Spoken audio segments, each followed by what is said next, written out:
It's the Fitness Lab Pittsburgh podcast, a new episode every week. A podcast about movement, part of making your life complete. Fitness Lab Pittsburgh, aka FitLabPGH, brings you interviews with people in the Pittsburgh area who understand movement is part of what makes life complete. Looking for a new movement idea or just want to hear interesting stories about people who make movement a priority? This is the podcast for you. Whether you consider the gym, dojo, or fitness studio your third place, or just want to learn more about movement, activity, and fitness to enhance your life, give FitLabPGH a listen. We interview locals in the Pittsburgh area who make Pittsburgh a great place to move. Subscribe to us on Apple Podcasts, Stitcher, or Google Play, or check out our website for other subscription options. Subscribing is free and gives you notifications when we release new episodes. Each podcast episode will be long enough to pique your interest and short enough to hold your attention. Have an idea for an episode? Know somebody we should interview? Or just want to connect with us? Drop us an email, fitlabpgh@gmail.com, or follow us on Twitter or Instagram at FITLABPGH. Already a fan of FitLabPGH? Check out our sister podcast, Moving to Live. Moving to Live is a podcast for movement professionals and amateur aficionados. Moving to Live offers weekly interviews with movement professionals featuring topics from career development to coaching tips and education resources to advice for parents of student athletes. We look forward to hearing from you, and we hope you enjoy our next interview, starting now.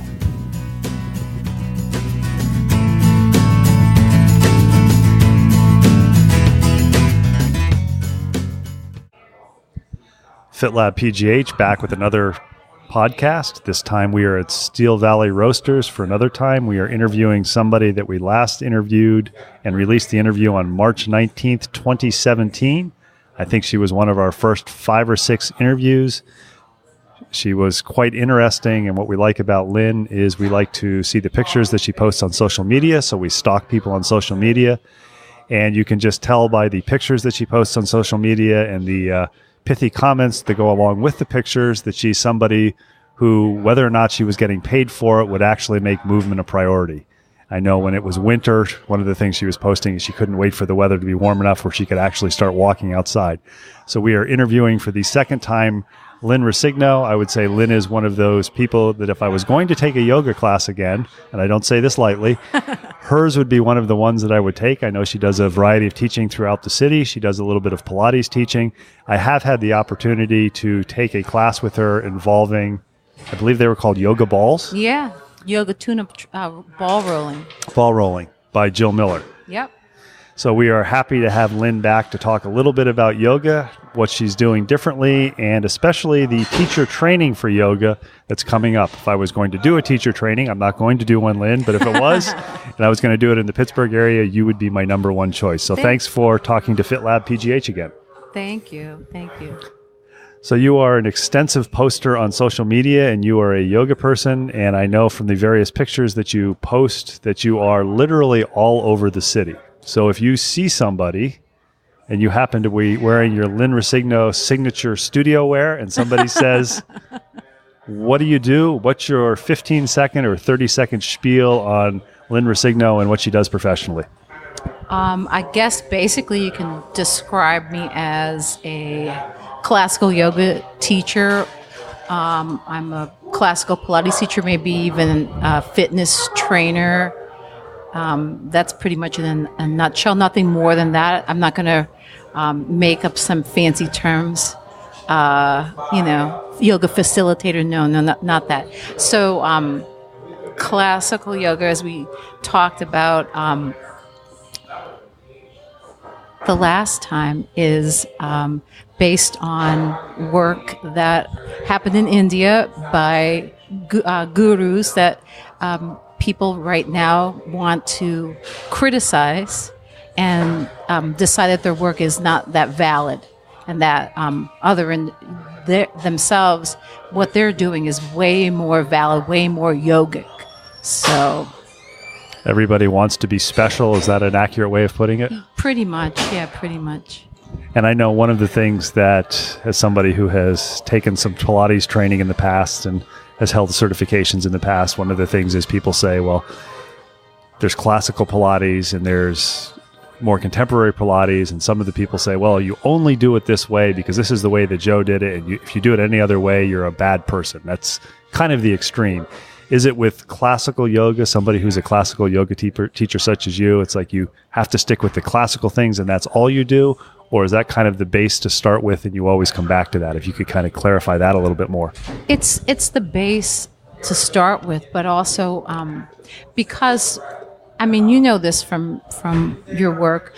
When you come in as a new person, you have no movement experience, and you don't have any movement vocabulary to draw upon. So the poses are like icons for the movement, that you follow these directions and take these procedures, and they lead you a certain way. And then after a certain point, when you become a little bit more seasoned, you can determine what's going on in your body, that you can decide like what props to use, what poses to do. But at first, you have to be directed by a teacher. You kind of have to give yourself over to being led by the guru, which, a lot of the West, the yoga is influenced by BKS Iyengar. So that's one of them, one of the teachers. So, and I think when we talked the last time, there are a number of Western gurus. Oh my God!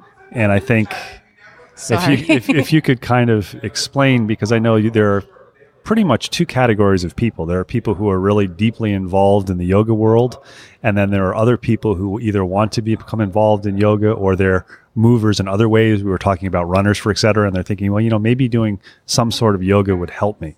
So there's a lot of information out there. There's a lot of confusion out there if you get your information off the interweb and et cetera.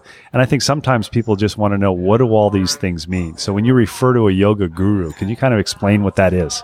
A guru is one of the master's teachers that leads you in your, let's say, your process of uncovering who it is that you really are through the poses of yoga.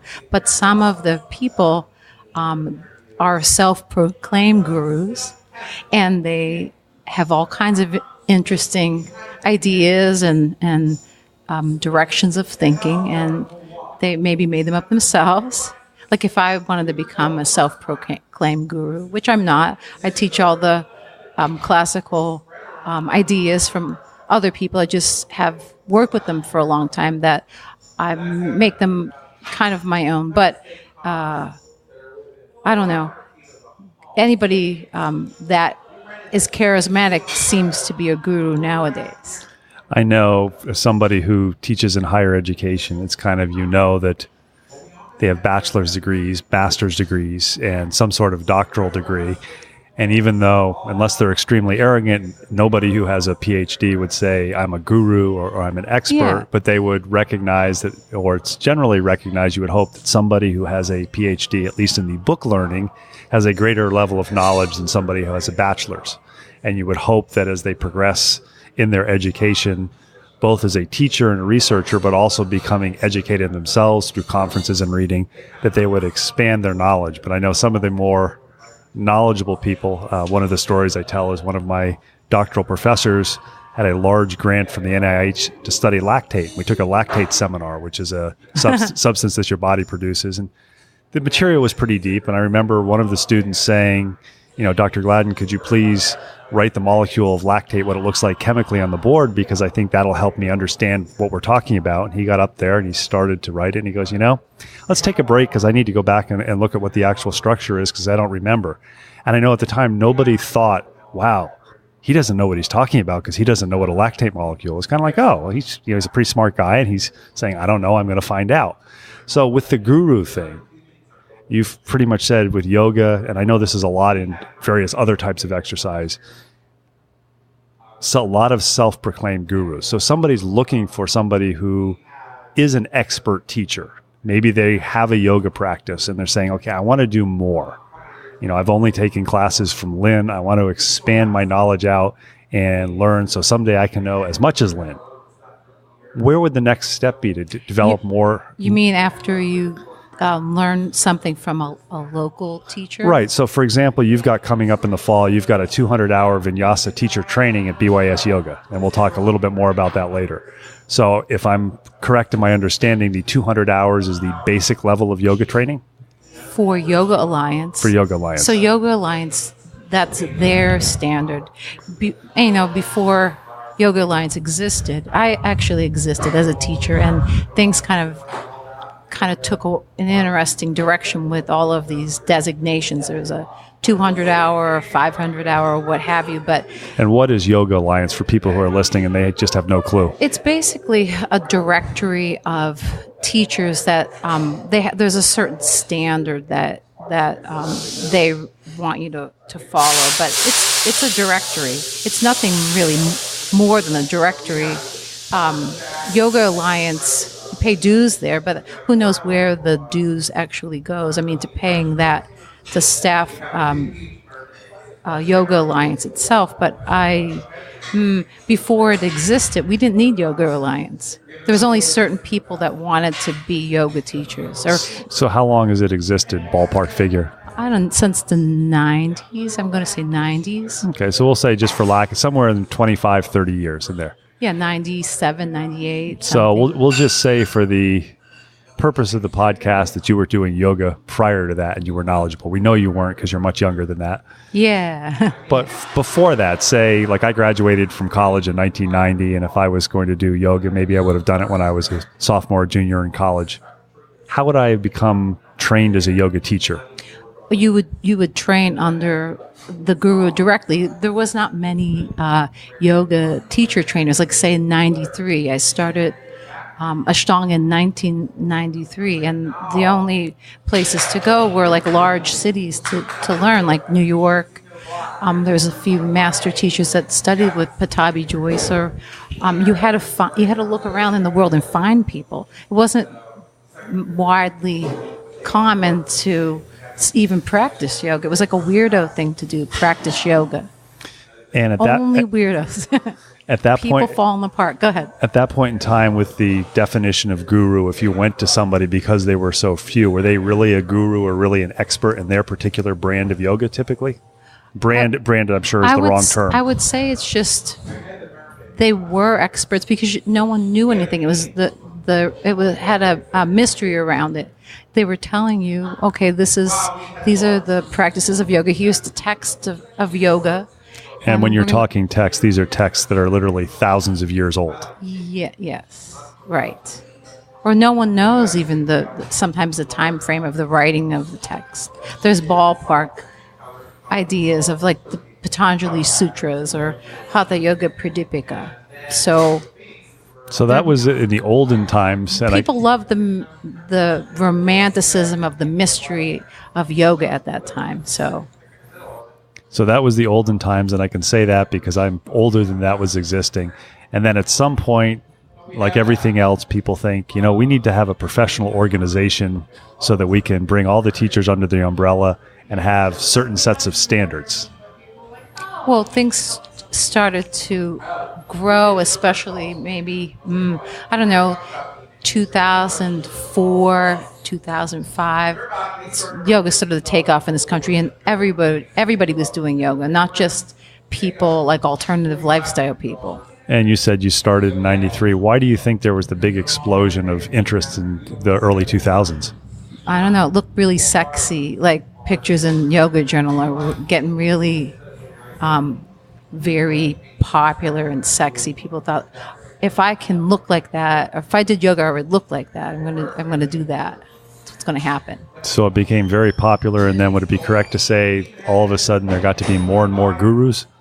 It seemed that way, and they were real sexy, very charismatic ones. Yeah, I would say. So the early gurus hardly could speak English. You had to kind of figure out what they were talking about. You had to go there every day, show up every day. You had to skip the bar, go to the guru and see what he had to say. And basically, you did not know. You had to go and do your practice was just mostly doing the practice and not listening to theories or finding out about surrendering to the powers of the universe or whatever. And at that point in time, were there only male gurus or were there female gurus too? the gurus tended to be male, but in Ashtanga lineage, Pattabhi Jois's daughter, Saraswati, was also a guru. She was maybe one of the first Ashtanga teachers that I had, because I wasn't very good now. Back in the day, I was not good. I wasn't like my Instagram feed. So practice makes perfect. Yeah. So that is Ashtanga yoga that you started with, is that correct? Yes, and I started doing Ashtanga because I think we talked about this last time. A girl in my dance, I was in a dance company, and she said, we're going to go to this class. You're going to really like this class. And I said, I don't think so. I don't want to do yoga. It doesn't seem something for me, because in my mind it was just some things that hippies did. Lay on the floor, listen to people say "Om" like that. So we go to the Ashtanga class, and I didn't necessarily like it at first, but there was something interesting about it. It wasn't exactly what I thought. There was a lot more to it than laying on the floor. Actually, it was quite difficult. And some of the people there, the practice seemed incredible. Actually, it wasn't even as athletic as the people are today. It was kind of a little bit more toned down, but still it was almost, I don't know what to even say. It was hard poses. So with that training, and I'm assuming I would be correct in saying even after being a yoga practitioner for 20 plus years, you would hesitate to call yourself a guru and an expert. Yeah, exactly. I'm not at all guru-like at all. I really don't want, we're on this podcast, but I don't really want people following me or whatever. I like teaching people the things, my experiences or the things I know, but yeah, I wouldn't say I'm here, this boss guru, this lady boss guru, life coach person. No.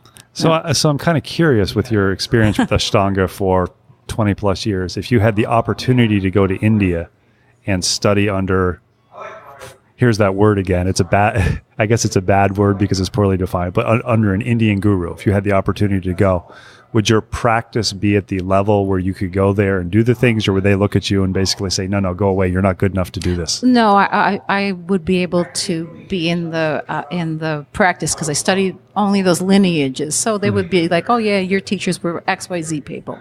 So they'd be able to identify that from the way that you moved and the way you taught or did poses? Yes. Or the standards of teaching are a certain way. And so, yeah, how poses were constructed, or how poses were taught, or the vocabulary, or the Sanskrit words that you would use. So, and I'm curious, how long after you started doing the training when you were in the dance company would you have been able to go to India and they would be able to tell, oh, this is somebody who, they may not be a quote unquote expert, but they know what's going on and they're skilled at this? Let's say this, that anybody can go to India and study. They would allow you to go and study if you wanted to, whoever had the interest in it. But back then I would quit and start over for a while until things took shape. I didn't have that kind of interest. So I guess the real essence of yoga is a certain kind of mental focus that I was pretty young. I didn't have that mental focus. I was still used to like watching TV or jumping from thing to thing.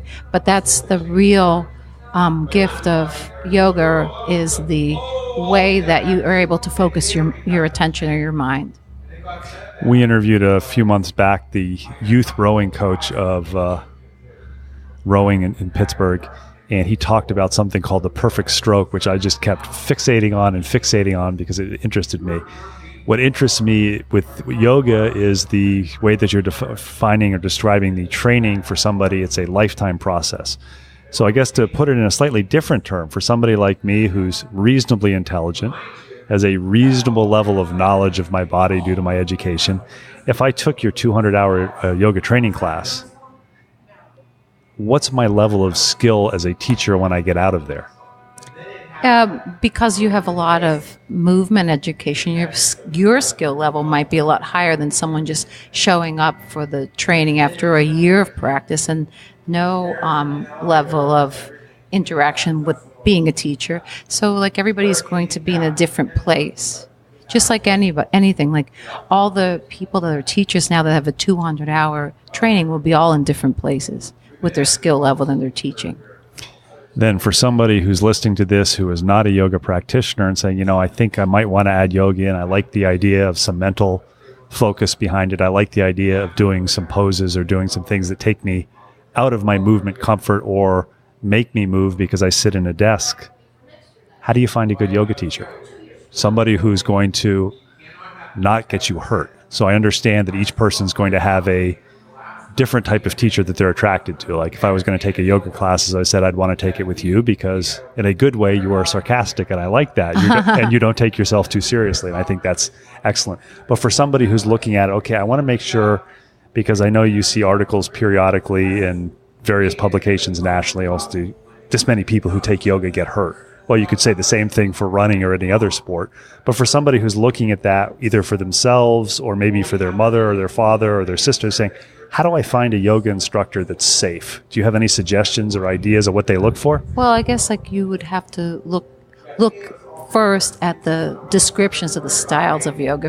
Like Ashtanga yoga would not be good for your grandmother to take. It would be good for a 20-year-old person, a 30-year-old person that has like a high energy level or athletic ability.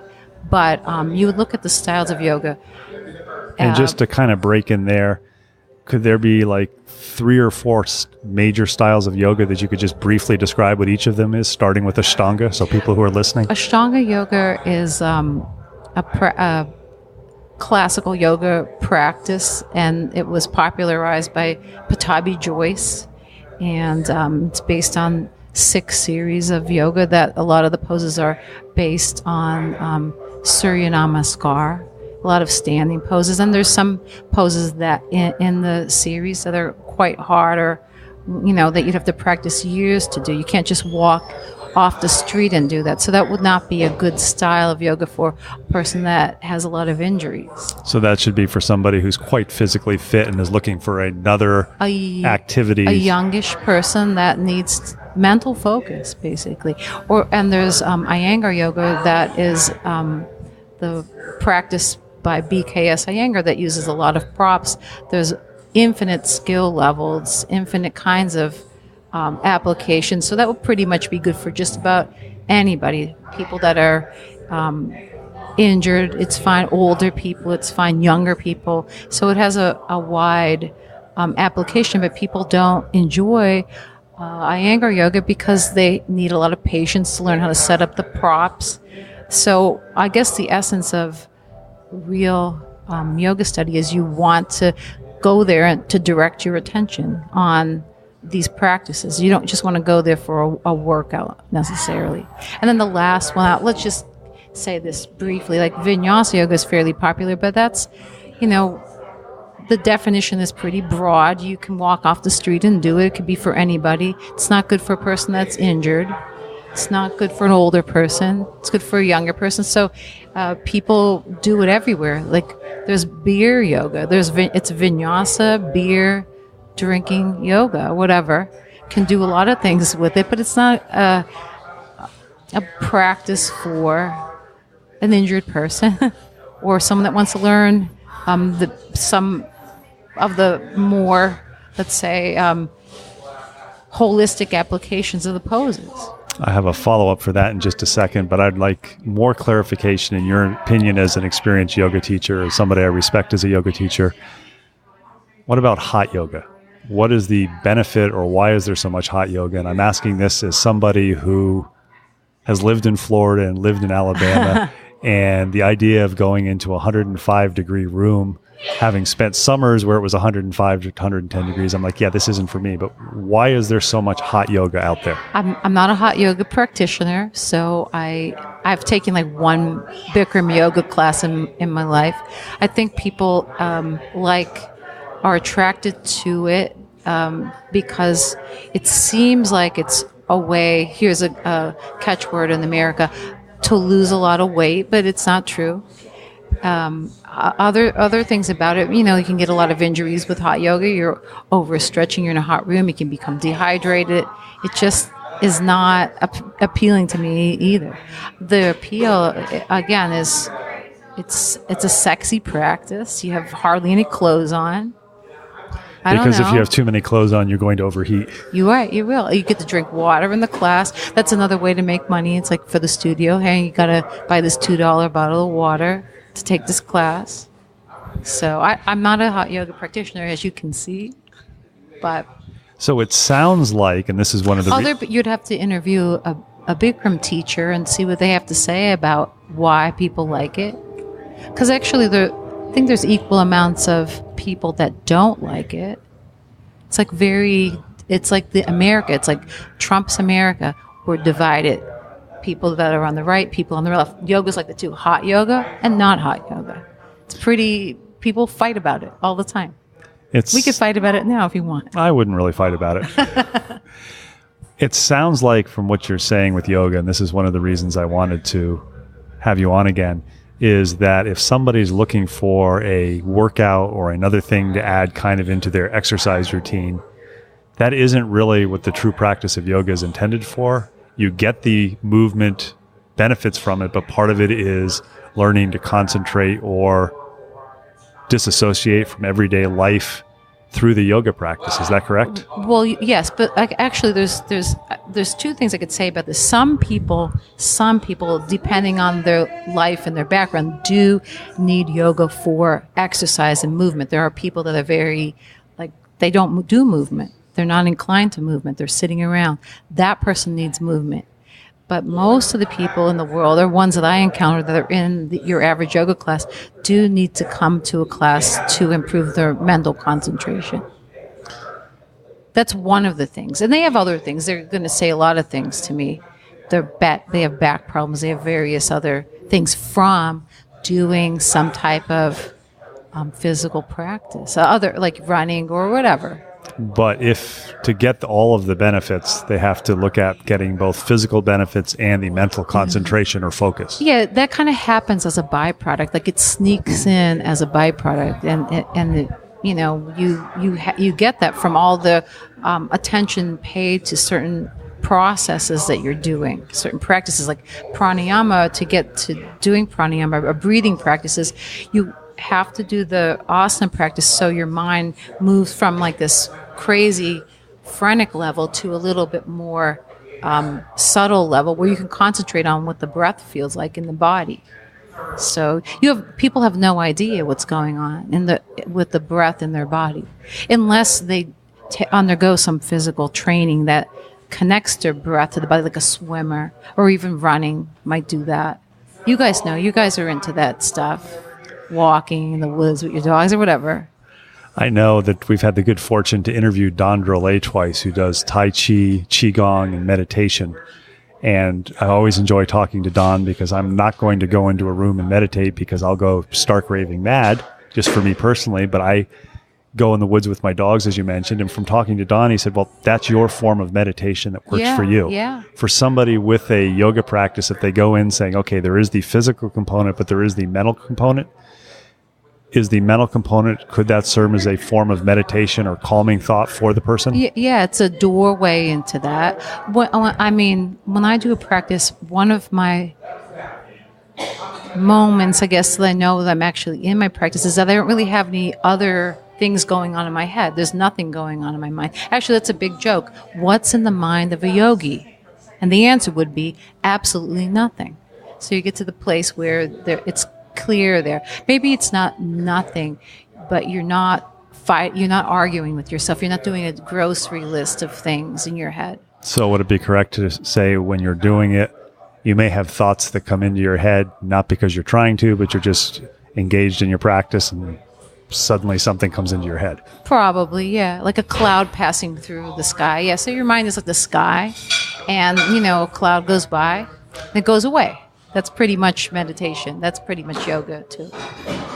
I know with all types of movement, at some point in time, people want to find a way to make money off of it. And they offer classes, they offer certifications, they offer weekend trainings. Show me the money. Isn't that the Jerry Maguire thing? It's not just yoga. I mean, I joke with a friend of mine. It's you drink the Kool-Aid, whether it's yoga, Pilates, running, CrossFit, bicycling, weightlifting, whatever it is.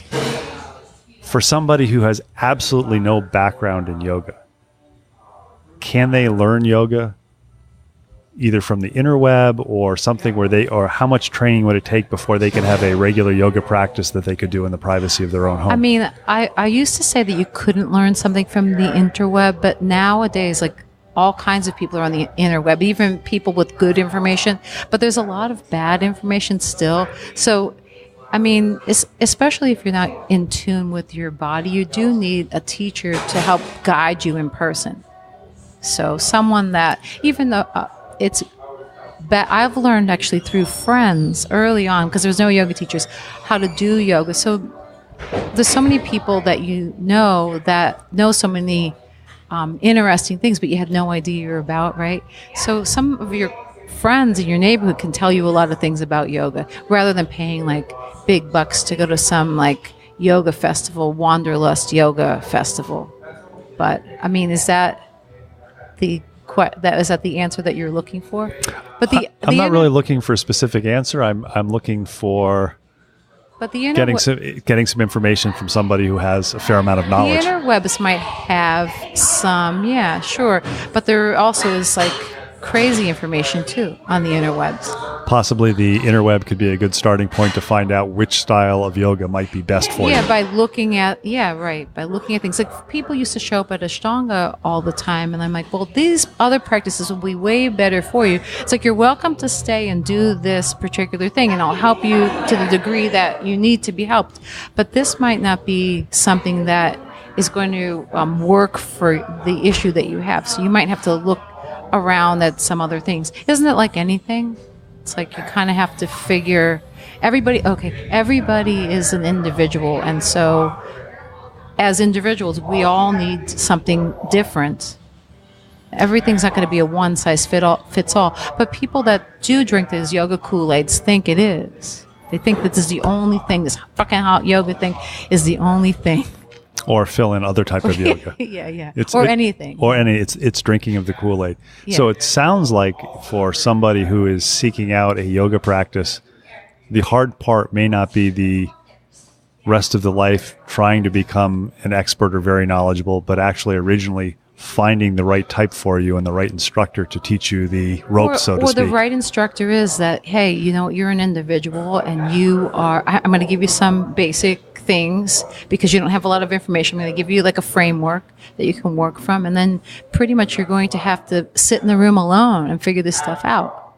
And that's like anything. It's like a different kind of way of doing it. We can't be handed the answer, so you kind of have to figure it out. So a 200-hour training such as what you're doing, that's a starting point, and for the people who are going to get the most out of it, they may spend at least that much time or more outside of the class in their own practice. Yeah, they probably have a lot of interest in yoga anyway, that they would want to talk about like yoga sutras or talk about like how yoga poses are put together or props about yoga or whatever.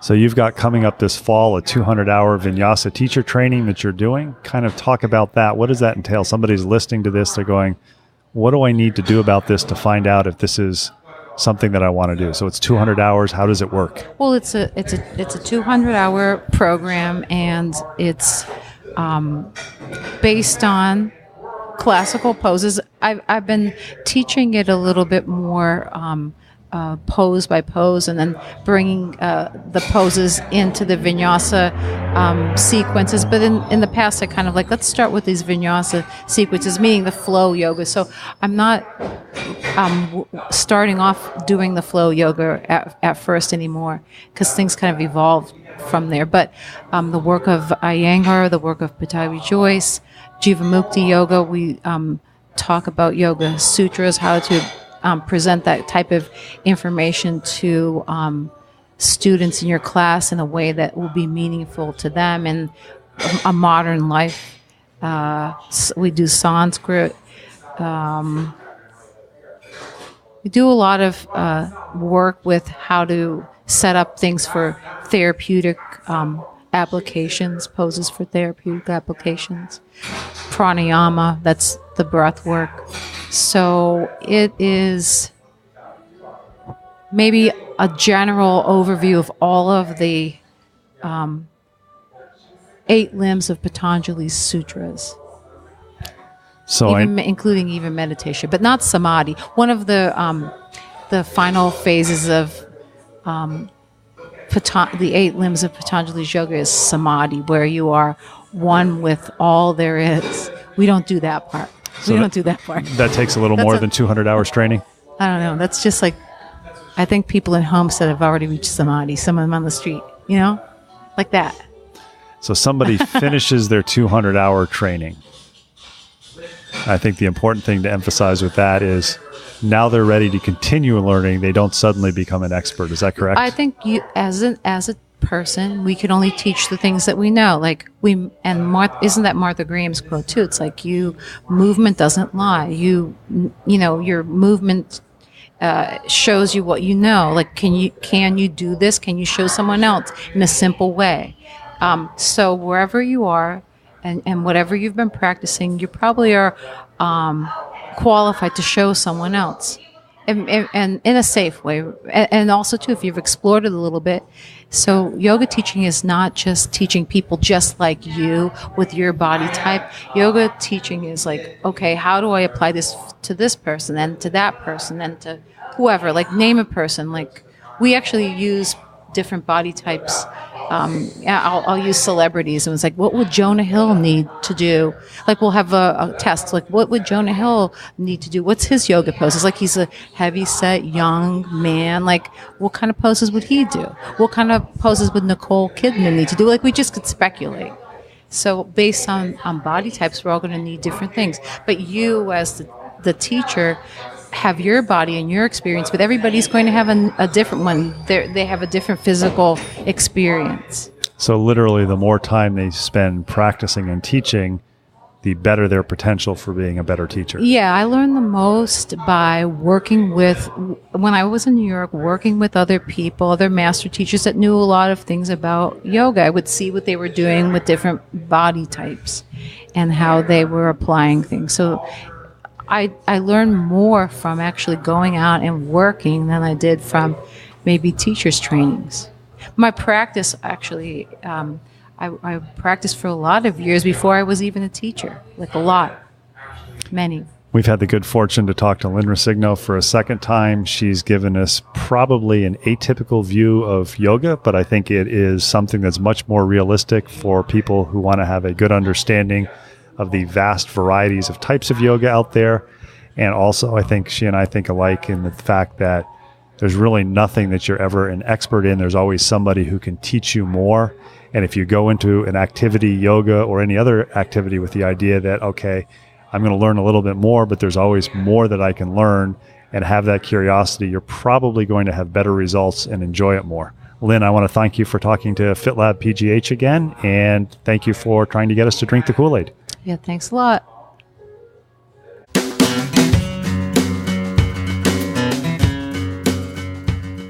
Thanks for listening to the latest episode of FitLabPGH, brought to you by Moving to Live. Intro and exit music is Marathon Man by Jason Shaw.